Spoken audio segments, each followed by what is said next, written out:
राधे राधे। हमसे आजकल रोज प्रश्न पूछे जा रहे हैं सेवा के उपलक्ष्य में कि सेवा और पूजा में अंतर क्या है। 26 जनवरी से शीतकालीन सेवा प्रारंभ हो रही है 3 फरवरी तक। तो जब भी हम किसी निज जन को, किसी वैष्णव जन को आजकल बड़े उल्लास के साथ, उत्साह के साथ निमंत्रण दे रहे हैं और भेज रहे हैं, तो हम उनसे कहते हैं आइएगा सेवा में। तो वो हमसे कहते हैं अच्छा महाराज जी क्या क्या होने वाला है सेवा में। तो आज मुझे लगा एक प्रश्न सबके अंदर उठ रहा था, हमसे कई लोग प्रश्न कर भी चुके हैं कि पूजा में और सेवा में क्या अंतर है। What is the difference between puja? Puja is worshipping and seva is service. अंतर क्या है दोनों में?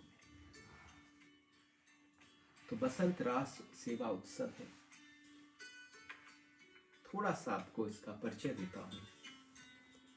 पूजा में सामग्री चाहिए, सेवा में आप ही सामग्री हो, आप ही उपस्थिति, आपका हृदय, आपकी भावना, आपके मन में भगवान को प्रसन्न करने की इच्छा, लालसा, उनके चरणों के उस रसास्वादन की इच्छा, ये केवल सेवा की सामग्री है। मैं क्या न कर दूं, ये सेवा है। मुझसे क्या न कुछ कमी न रह जाए, ये पल पल जो सेवा में होता है उसके मन में प्रश्न उठता है। पूजा में सामग्री लगती है। आप कहोगे रोली मोली चावल आदि ले आओ, भाई सारी सामग्री इकट्ठी कर लो। और हम राधा रमणीय गोस्वामी कहेंगे कि क्या आप तैयार हो? क्योंकि आपके भीतर से अगर आंख गीली है सेवा में और भगवान के सुख के लिए आप अपने आप को अर्पण कर रहे हो, तो इससे दिव्य सामग्री और कोई हमारे गोविंद को अर्पण नहीं हो सकती।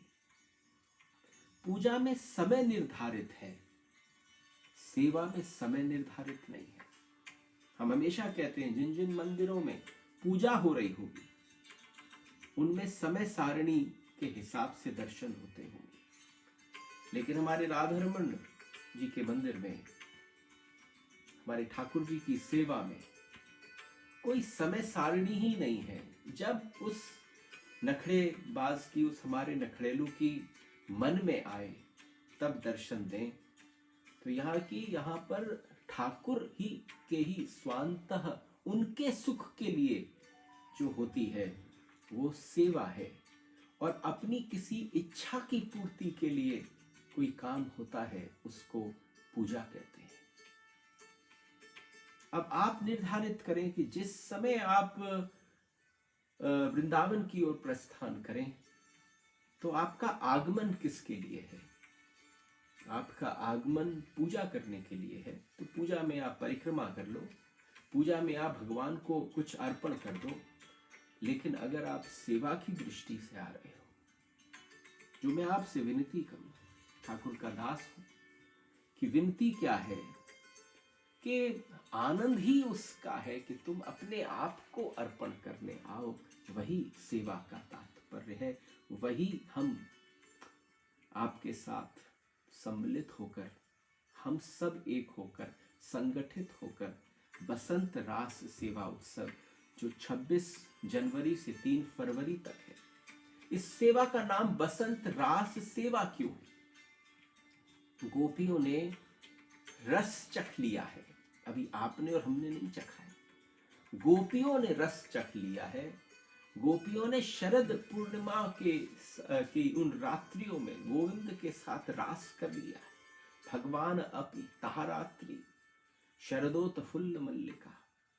अब बसंत ऋतु के समय पर उनमें उत्सुकता बढ़ गई है, उत्साह बढ़ गया है। वो तैयारी कर रही हैं हमारे गोविंद के साथ उस रास की। ये गोपियों की तैयारी है। तो गोपी भाव से ही आना है। गोपी भाव भी सेवा ही है, क्योंकि जहां पर केवल गोविंद को कैसे सुख मिले, तो सुख मिलने के सबसे बड़े बड़े सोपान हैं कि गोविंद की कथा गोविंद को सुनाए। हमारे राधा रमन जी की सेवा 3 भागों में विभक्त है, भोग, राग और श्रृंगार। तो आप समझो उन पूरे 9 दिवस तक, इस 9 दिवसीय उत्सव में हम ठाकुर को केवल भोग, राग और श्रृंगार से ही सेवा करेंगे। आप सब हमारे साथ होंगे तो पता नहीं किसके मन में भाव उठे कि वो ठाकुर के आगे कुछ गुनगुना जाए। अपनी मचलती हुई अंदर की इंद्रियों से अगर ठाकुर को देख ले तो आपकी आंख ने भी सेवा कर दी। वहां होते हुए संकीर्तन और पद गायन से अगर आपके कानों के अंदर एक गोविंद के भाव और रस और रूप माधुरी का अंदर प्रादुर्भाव हो गया तो आपके कानों ने सेवा कर दी। तो इसलिए ये निमंत्रण तो केवल सेवा के लिए है। जो सेवा में आना चाहे वो केवल यहीं पर इसी प्रकार से कि आपकी इंद्रियां आकर मेरे गोविंद की सेवा करें। ये अंतर है सेवा में और पूजा में। तो आप सबसे मुलाकात होगी, भेंट होगी 26 जनवरी से 3 फरवरी के मध्य में। कथा भी होगी ठाकुर की, वो भी सेवा है, उनकी कथा उन्हीं को सुनाएं।